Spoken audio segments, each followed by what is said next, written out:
हमारे व्यस्त जीवन में ईश्वर की आवाज। मनुष्य के भीतर सबसे गहरी प्यास है, वह है अमरता की प्यास, अनंत जीवन की प्यास, हमेशा जीवित रहने का और ईश्वर संग अनंत जीवन की प्यास। प्रज्ञा ग्रंथ अध्याय 2 पद संख्या 23 कहता है, ईश्वर ने मनुष्य को अमरता के लिए बनाया। मनुष्य का असली स्वभाव अमरता है। ईश्वर परमात्मा है, मनुष्य आत्मा है और वह ईश्वर की तरह ही अमर है। संत लूकस के सुसमाचार में अध्याय 18 पद संख्या 18 और उसके आगे एक नवयुवक शास्त्री प्रभु के पास आकर कहता है, प्रभु मुझे अनंत जीवन पाने के लिए क्या करना चाहिए।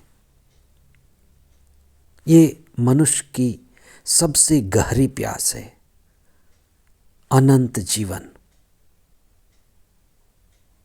इस जीवन का अंत नहीं है और इसी को ईसा हमें आज शिक्षा के द्वारा, लाजरुस जो बेथनी में मर चुके थे, मरियम और मार्था के साथ बातचीत करते हुए ईसा अपने असली रूप को प्रकट करते हैं। वे उस महावाक्य के द्वारा हमें सिखाते हैं कि पुनरुत्थान और जीवन मैं ही हूँ। ईसा जीवन के स्रोत हैं, जीवन देने वाले हैं। आज हम इस महावाक्य पर चिंतन करें। चालीसे का 5वां रविवार 22 मार्च 2026। पहला पाठ इज़ेकिएल का ग्रंथ अध्याय 37 पद संख्याएं 12 से 14 तक। दूसरा पाठ रोमियों के नाम संत पौलुस का पत्र अध्याय 8 पद संख्याएं 8 से 11 तक और संत यूहन्ना का सुसमाचार अध्याय 11 पद संख्याएं 1 से 45। मनुष्य को सबसे बड़ा डर है, वह मृत्यु का है। मनुष्य मरना नहीं चाहता। धर्मशास्त्र इसी बात को प्रमाणित करते हैं कि मनुष्य ईश्वर से आया है और ईश्वर की संगति में ही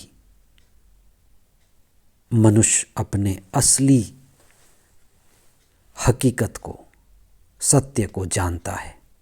आज के पहले पाठ में प्रभु जो एक मृत प्राय इस्राएल को,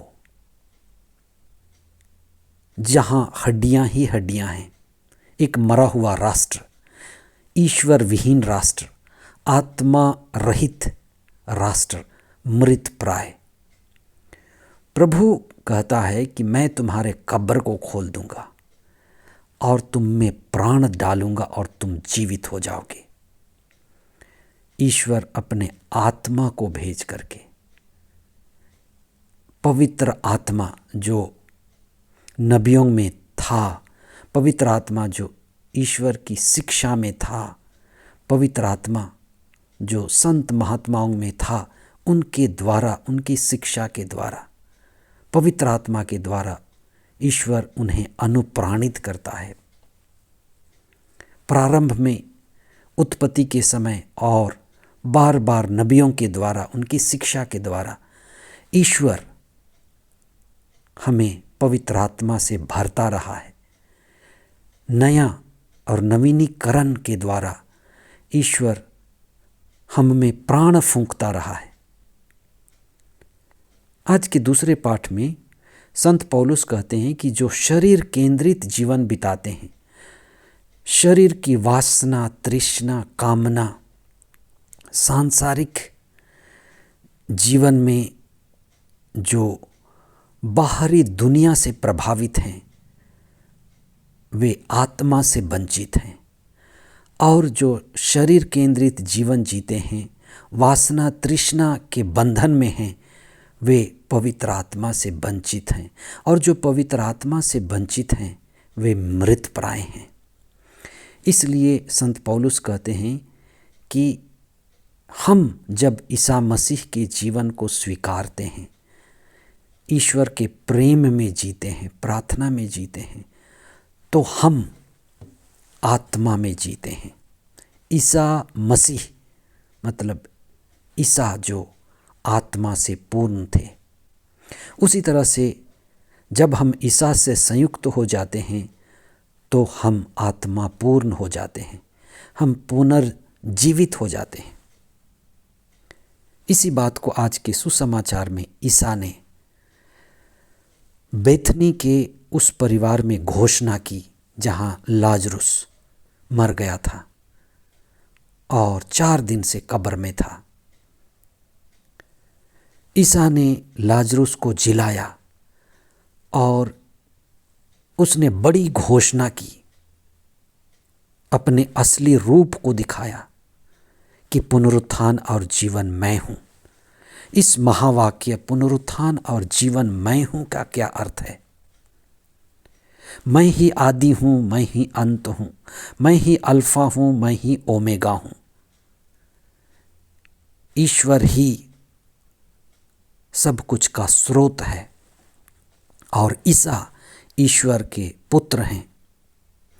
और ईश्वर जो ईसा बना, संत यूहन्ना के सुसमाचार में अध्याय 10 पद संख्या 30 में प्रभु का वचन कहता है, ईसा स्वयं कहते हैं कि मैं और पिता एक हैं। मैं पिता में हूं और पिता मुझ में है। संत यूहन्ना के सुसमाचार में प्रभु ईसा ये भी कहते हैं कि मैं जीवन देने आया हूं और मैं पूर्णता का जीवन देने आया हूं। उत्पत्ति ग्रंथ अध्याय 1 पद संख्या 26, जिसमें ईश्वर कहते हैं, पिता पुत्र और पवित्र आत्मा, हम मनुष्य को अपना प्रतिरूप बनाएं। ईश्वर नहीं कहता मैं, ईश्वर कहता है हम। तो पिता और पुत्र और पवित्र आत्मा आदि से ही एक हैं। इसलिए कई बार आप धर्मशास्त्र में पढ़ेंगे, पवित्र पवित्र पवित्र, पिता पवित्र, पुत्र पवित्र, आत्मा पवित्र। इसीलिए जब कलीसिया में बपतिस्मा दिया जाता है, पिता पुत्र और पवित्र आत्मा के नाम से दिया जाता है। इसलिए हमारा शरीर, हमारा मन जो आत्मा को धारण करता है, आत्मा असली है जो ईश्वर से आई है, ईश्वर में एक हो जाएगी। लाजरुस को जीवन दान देते हुए ईसा ने अपने असली रूप को दिखाया कि वे अनंत जीवन के स्रोत हैं। और इस दुनिया के आगे भी दुनिया है, इस जीवन के आगे भी जीवन है। इसलिए ईसा हमें उसी जीवन में लेने के लिए आए, उसी का परिचय दिए। इसलिए हम सभी वास्तव में ईश्वर के बेटे और बेटियां हैं। आत्मा में हम हमेशा प्रभु संग रहेंगे। इसीलिए संत पौलुस कुरिन्थियों को लिखते हुए कहते हैं कि हम नहीं मरेंगे, हम पलक झपकते ही रूपांतरित हो जाएंगे। इसलिए आप विश्वास के साथ जिएं और इस महावाक्य पर सतत चिंतन करें। प्रभु यीशु पुनरुत्थान और जीवन है। हम पास्का की तैयारी करें। आमीन।